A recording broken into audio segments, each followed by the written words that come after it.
የተጋባ ነው በ80 ዝም ብሎ በመዘጋጃ የለም በዛ ተጋባል። እኔም ጠለቅ ያለ የእስልምና እውቀት የለኝም።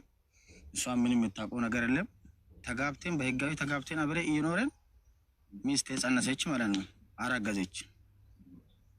አርጊዛ 8 ወር 7 ወር እያለ በሆዷ ጽንስ እያለ ሚስቴ በራሷ ጊዜ ሰለመች ማለት ነው። ሚስቴ በራሷ ጊዜ ሰለመች። አሁን አንዳንድ ሰው የሚያወራ ነገር ሰምቼ ባለፈው እንደውም ሳምንት ሞላኝ ይዙ እየለመንኩ ለመግባት እየሞከርኩ አቃተኝ። አሁን የልጅ የህፃኗ ኢጣፋንታ ምንድነው? ከዛ በኋላ ሌላ ልጅም ሁለተኛ ልጅ ወልጃለሁ። ልጄ ምንድነው ትባል? አንዳንድ ሰው እንደዚህ ያለባት እንደተወለደች ነው ምናምን ብሎ ያወራል። ከዛ ኒካ አደሱ እሺ፣ ልጅቱ ልጅ ተነች። እሺ መካከል ክላፍ ያለው ጉዳይ ነው። ሰውዬ ባለማወቅ ነው ይሄን ያደረከው አንተ። ህጋዊ በሆነ መንገድ ኒካ እንዳሰርክ እየተናገርክ ነው። ለእሷ ኒካ የሚያስነቱ ቤተሰብ እንዳያስር አይሆን እንደ ተገናኝ ክርስቲያኖች የሚለው ጉዳይ እንዳለ ሆኖ ማለት ነው። በተቻለ ማድረግ ያለበት ኒካህ ማደስ ነው። ልጅህን አሳድግ።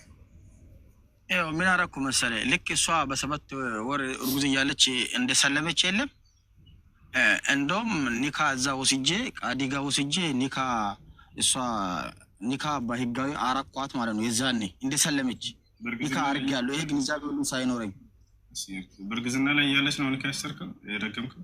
ልክ እሷ እንደሰለመች የለም በ7 ወር ሰለመች አይደለም። በእርግዝና ላይ ኒካ ይታሰረው እሱ ሳይሆን ወለደች በኋላ ምናምን ጠብቀህ የዛኔ ነበር ኒካ የምታሰረው። ስለዚህ አሁን ማድረግ አለብኝ ማለት ነው፣ ማሳደስ አለብኝ። እሺ የሴት ልጅ ግርዛት እንዴት ነው? ይሄ ነገር እንዴት ተብሎ እንደሚጠይቅ ማለት አሁን ለምሳሌ ሚስቴ ሰለምቴ ናት አይደለ እንዴ?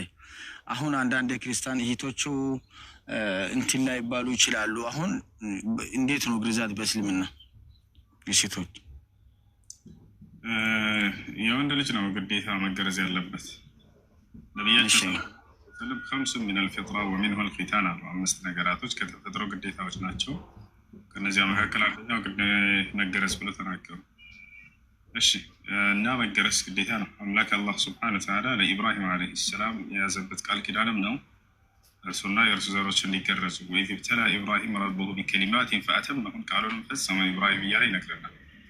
ስለዚህ ወንድ ልጅ ነው የሚገረዝ። እሺ የሴቶቹ ችግር የለውም ማለት ነው።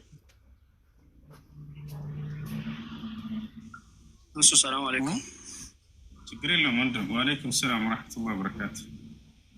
እሺ ጥያቄ ነበረኝ። በዘካተል ማል ለመስጂድ ንያ ማድረግ ይቻላል ወይ? ዘካተል ማል ለድሃዎች ነው የሚሰጠው።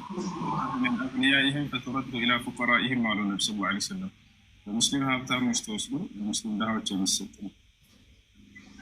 ሁለተኛው ደግሞ የሴቶች ኮስሞ መስጠት እስልምና እንዴት ይታያል?